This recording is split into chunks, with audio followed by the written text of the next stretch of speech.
저는 정의당 유로정입니다. 제 발언 후에 김우찬 경제개혁연대 소장 및 고려대 경영대학 교수님, 그리고 박상인 경실련 재벌개혁위원장 및 서울대 행정대학원 교수님, 그리고 전성인 통일대 경제학부 교수님,蔡성규 민주노총 부위원장님, 허원 한국노총 상임부위원장님, 김경률 경제민주주의 21 공동대표님 순으로 발언을 해주시겠습니다. 제가 먼저 발언을 시작하도록 하겠습니다.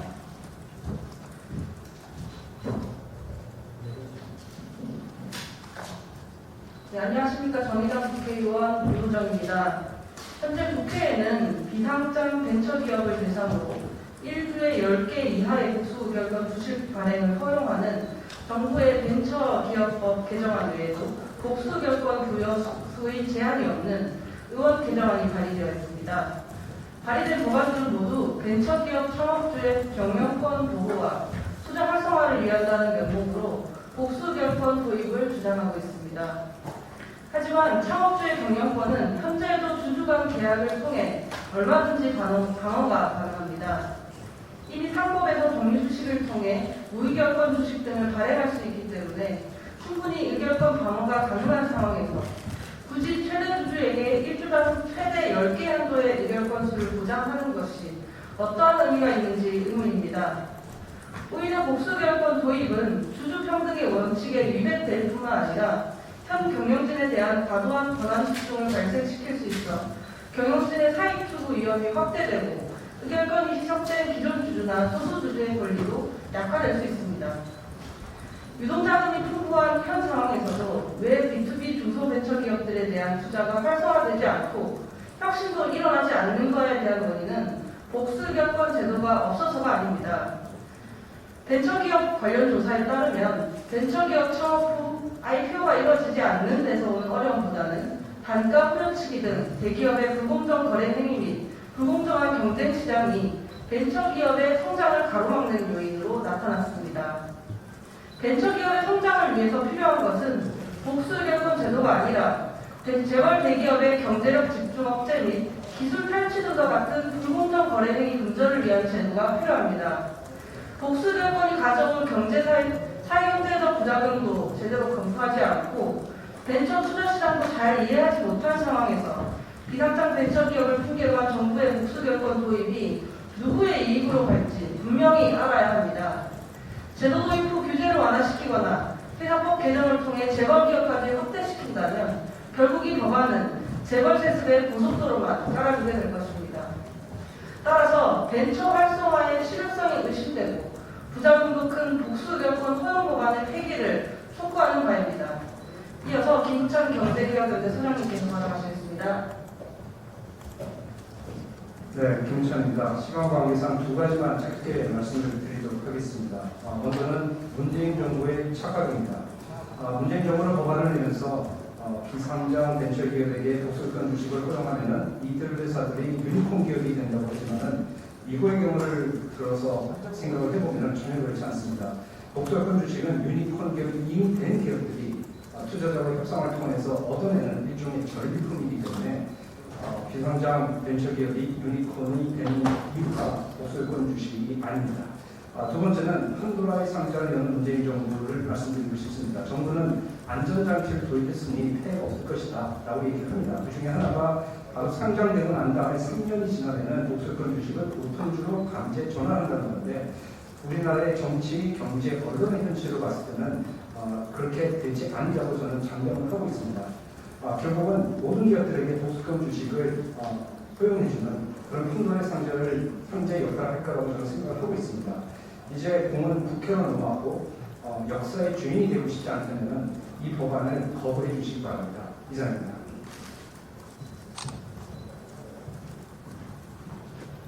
네, 이어서 박상인 경실련 재벌개혁위원장이 발언하시겠습니다.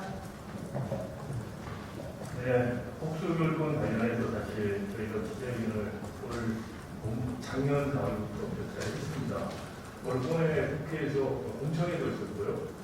공청회 이후에 복수결권 추진의 효과성, 내지는 당위성에 대한 의문이 저희는 참가의 의원들 사이에서도 충분히 형성되었을 겁니다. 그 결과 법안 추진은 미뤄졌습니다. 그런데 느닷없이 또다시 대통령께서 이것을 추진하라고 이야기하면서 다시 추진하는 상황입니다. 앞에서 두 분이 말씀하셨지만 복수 의결권이 비상경 벤처를 키우는 역할을 한다는 것에 대한 어떠한 이론적인 실증적인 근거도 없습니다. 복수 의결권은 외국에서 사용되는 경우도 상장시에 사용하는 것이지 비상경 벤처를 키우기 위해서 복수 의결권을 사용하는 데도 그런 사례도 없습니다. 평가성이 없는 복수 의결권 주식을 이처럼 무리하게 정권 말기에 수건수 사업처럼 밀어붙이는 이유는 무엇인지 정말 궁금합니다. 앞에서 김우선 교수님 말씀하셨습니다만 한국 재벌 규제 역사를 보면 일단 조그만 틈을 하나 만들고 그 틈새를 키우는 규제 완화를 통해서 결국은 재벌들이 원하는 바를 이뤄냈던 역사가 있습니다. 비상경 벤처에 도입한다. 상장한 기업들도 3년만 허용한다. 그러다 상장 이후에 허용을 더 늘린다. 벤처 안에 일반 기업도 한다. 재벌 기업들도 해줘야 된다. 이런 식으로 노름몰이를 할 것은 불을 보듯이 명확합니다. 이 법안을 추진하고 있는 민주당 국민의힘 의원들에게 묻겠습니다. 정말 아니라고 자신합니까? 양심의 손을 얹고 이것이 재벌 4대 세습의 고속도로를 닦기 위한 초석을 낳는 작업이 아닌지 양심의 손을 얹고 생각해 봅니다. 이재명 민주당 대통령 후보, 윤석열 국민의힘 후보에게 묻습니다. 복수 의결권에 대한 의견을 밝혀주시기 바랍니다. 특히 이재명 후보께서 민주당을 바꾸겠다고 했습니다. 바꾸겠다면 이런 터무니없는 재벌 세습을 위해서 부리는 꼼수, 여와 야가 합의해서 이 중장 법안이 쟁점 법안도 다뤄지지 않는 이 현실에 대해서 응답하기 바랍니다. 국민의힘 윤석열 후보 법치를 강조합니다. 법에 의해서 법을 만들어서 꼼수를 만들어주는 것이 민주주의 법치의 기본 정신이 아니라고 생각합니다. 응답하십시오. 김종인 총괄선대위원장 대정자 경제민주화를 가치로 내세우는 김종인 박사님 응답하십시오. 자신의 견해가 무엇인지 이것을 여야가 이 극한 대립 속에서도 재벌을 위해서라는 담합을 서슴지 않는 이런 정말 어이가 없고 정말 어처구니 없는 작태를 이 대선을 앞두고 국회가 하는 것에 대해서 여야 정치인들 대답을 해주시기 바랍니다. 재벌 세습을 제도화시키는 것을 원치 않는다면 여기에 안전장치가 있다는 것은 법 하나만 바꾸면 무력화 됩니다. 그것을 모르는 국회의원이 있다면 말씀을 해주시기 바랍니다. 민주당 의원들에게 다시 한번 말합니다. 양심이 있다면 그리고 개혁이라는 것을 한때나마 믿었다면 지금이라도 이렇게 말이 안 되는 복수 결권을 입법하려는 작태를 멈추도록 지금 이 시간부터 행동해 주시기를 간곡히 부탁드립니다.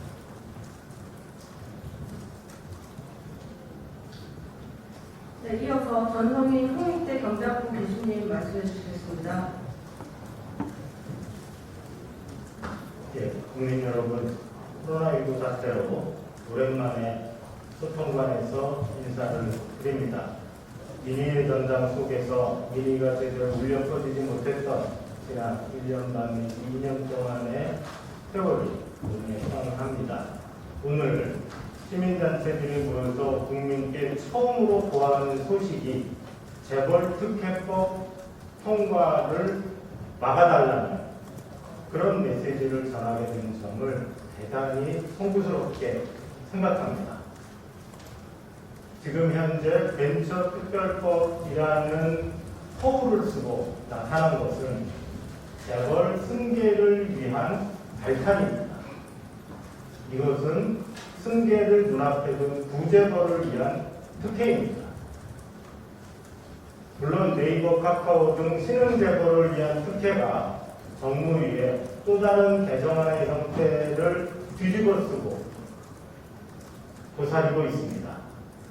그런데 개혁과 진보의 상징이었던 문재인 정권이, 그리고 문재인 정부보다 어떤 의미에서 더 재벌개혁과 서민생활 안정을 위한다는 이재명 캠프가 이 두 법안의 뒤에서 법안을 옹호하고 있다는 이 개탄할 만한 점을 국민 여러분께서 똑바로 직시해 주시기 바랍니다. 복수의결권이 없더라도 정부가 벤처 사업의 지원금 상당수를 지원하고 있는 현실에서 벤처 업계의 흙탕물을 바로잡을 수 있는 다른 방식은 얼마든지 존재합니다. 또 역설적으로 복수 의결권이 있더라도 자금을 지원하는 투자자와 자금을 받는 창업자가 서로 협약을 맺어서 경영권의 일부를 제약하는 그런 내용은 방지할 수 없습니다. 한때 복수 의결권이 없어서 미국으로 상장하러 갔다는 쿠팡을 인용한 잘못된 언론 보도들이 있었습니다. 그런데 쿠팡을 보면 미국에서 상장을 했죠. 원래 미국 회사입니다. 그런데 미국의 복수 의결권이 번연히 존재하는데도 쿠팡에 돈을 댔던 손정희 소프트뱅크와 김범수 의장 간에 주주간 협약이 없었다고 어찌 장담하겠습니까? 그러니까 복수 의결권을 마치 경영권 독립의 유일한 방패인 것처럼 내세우는 것은 사태의 본질을 호도하는 것이고, 이것을 위해서 전경련이 유튜브 채널까지 운영을 하고 있다는 점을 생각하면 이것이 벤처기업을 위한 전유물이 될 수 없다는 점을 너무나 명확하게 우리가 이해할 수 있습니다. 정권 말기에 은근슬쩍 폭풍 후 흙탕물에 쓰레기 버리듯이 이런 식으로 재벌에게 특혜를 주겠다고 하는 점을 국민들은 좌시하지 않을 것입니다.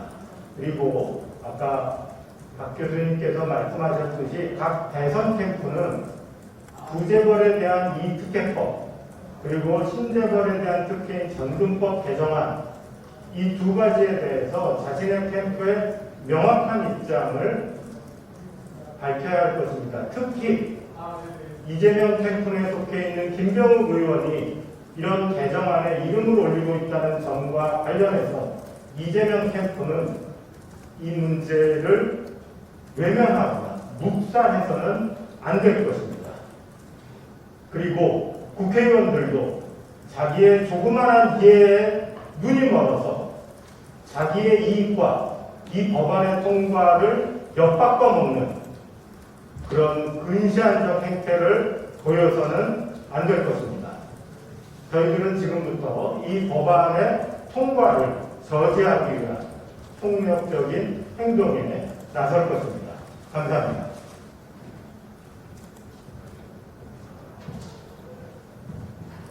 네, 이어서 한성규 민주노총 부위원장님 발언해 주시겠습니다. 예, 반갑습니다. 민주노총 부위원장 한성규입니다. 앞에 의원님과 전문가님께서 이구동성으로 말씀해 주셨습니다. 복수의결권 개정안이 우리 사회에 어떤 영향을 미칠 것인지 불을 보듯 뻔하다라는 말씀으로 정리될 것 같습니다. 이 복수의결권 법안은 정경련에서 재벌 집단에서 십수년 동안 꾸준히 요구해왔던 법안입니다. 이것을 해석해보면 이는 결국 재벌을 위한 법안이다 라고 단정할 수밖에 없습니다. 문재인 정권 들어서 인터넷 전문 은행 특례법과 기업 주도형 벤처 캐피탈법 등 이런 법들은 금상품 분리와 지주회사 제도를 무력화시켰습니다. 그래서 재벌들이 더 많은 돈을 벌 수 있는 구조를 만들어 주었습니다. 이는 결국 우리 사회에 양극화와 불평등 구조를 더욱 도착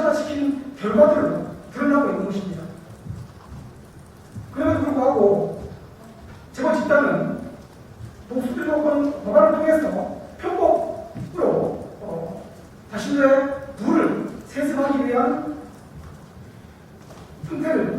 작태를 지속하겠다는 것을 그 의도를 명확히 드러낸다라고 할 수 있습니다. 문재인 정권은 재택청산, 수출 성장, 노동존중, 공정, 정의 정말 많은 것들을 쏟아냈습니다. 하지만 그 결과는 국민들이 다 알고 있습니다. 기득권 세력들이 카르텔이 더욱 공고해졌다라고 하는 것으로 드러났습니다. 국민들이 민주당을 다수당을 만들어준 것은 개혁적 법안으로 우리 사회에 고착화된 양극화와 불평등을 해소하라고 하는 꼼중한 국민들의 명령이었습니다. 그럼에도 불구하고 임기를 몇 달 남겨 요치하는 문재인 정권은 악법 중의 악법인 복수의료권 법안을 통해서 재벌들에게 또 다른 혜택을 주겠다고 하는 것을 명확히 하고 있습니다. 이재명 총을 비롯한 시민사회는 이러한 정권의 곁에 좌시하지 않겠습니다.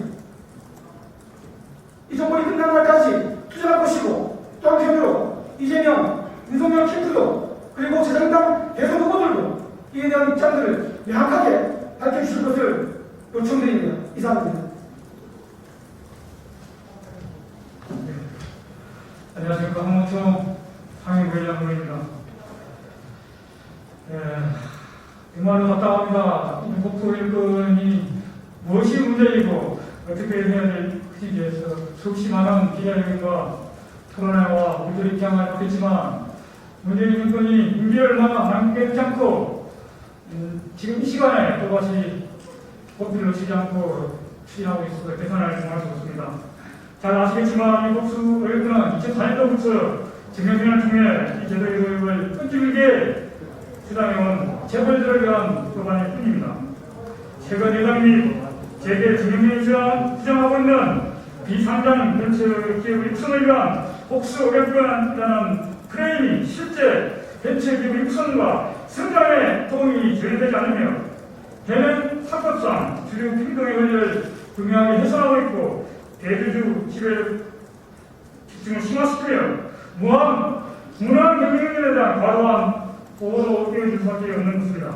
벤처기업들은 중소기업이 창업 후 단가 후려치기, 기술 조작 등 대기업에 대한 불공정 거래 행위에 대해서 먼저 처벌을 가하는 것이 지금 현재 가장 시급한 문제이고 불공정한 경제 시장이 벤처기업의 성장을 가로막고 있는데 이 부분에 대해서 먼저 정리를 하는 것이 문재인 정부가 가장 먼저 해야 될 일입니다. 그럼에도 불구하고도 이 복수의회를 투입하고 있다는 것은 촛불의 정신을 완전히 훼손한 문재인 정부의 비개혁적인 모습이 드러났다고 하지 않을 수 없습니다. 한국노총을 비롯한 시민사회단체는 벤처기업의 성장을 위해 근본적으로 필요한 것은 우리 사회의 가장 큰 백패 중 하나인 재벌 대기업의 경쟁력 측정과 불공정 거래 행위 문제 해결에 가장 큰 해결책이라는 것을 다시 한번 주장하면서 우리 박상민 우리 교수님께서 나와 계십니다. 박상민 교수님께서 얼마 전 인수장 받았습니다. 2020년 기준 5월 공시 대상 기준으로 해서 55개 재벌 총수 일가를 평균 지분율은 3.6%이지만 57%의 의견들을 행사한다는 것은 무엇을 말하겠습니까?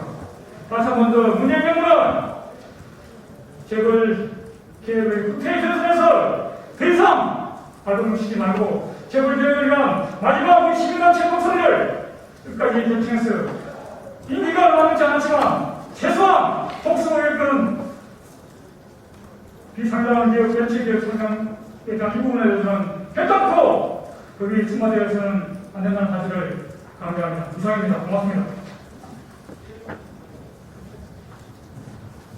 경쟁수 21대표를 맡고 있는 김경일 변호사입니다. 앞선 분들이 많은 법안의 문제점을 밝혀서 짧게 몇 가지만 말씀드리겠습니다.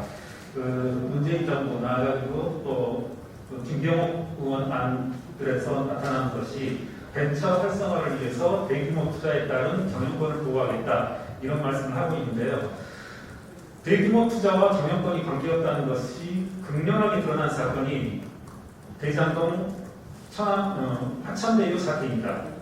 투자 금액과 경영권은 아무 상관이 없습니다. 그리고 벤처에서 대규모 투자와 관련하여서 이와 같은 복수결권 요청도 실무에서는 사실상 들어보질 못했습니다. 그리고 문제가 되고 있는 법안들, 박상희 교수님께서 밝혀주셨지만 단서 조건으로 상장 후 3년 이내에는 보통주 의결권으로 전환한다 이렇게 되어져 있습니다. 이게 지금 자기 모순을 스스로 드러내고 있는 겁니다. 3년 이후에 복수결권이 폐지된다면 누구도 그 회사에 투자하지 못할 겁니다. 3년이 지난 시점에서 말 그대로 애초에 입법 취지와는 달리 경영권 분쟁이 일어날 것입니다. 이처럼 자기 모습을 내포하고 있는 법안을 벤처 활성화라는 명목으로 실질은 재벌에 대한 세습도구로 재벌에 대한 특혜로 드러나고 있는 이와 같은 법안을 추진하는 문재인 정부를 비판합니다. 전 국민적인 그리고 시민사회의 저항에 맞붙을 것입니다. 이상입니다. 네, 이상으로 저와 정의당은 복수결권 허용 법안 저지를 위해 모든 노력을 다할 것입니다. 이상으로 기자회견 마치도록 하겠습니다. 감사합니다.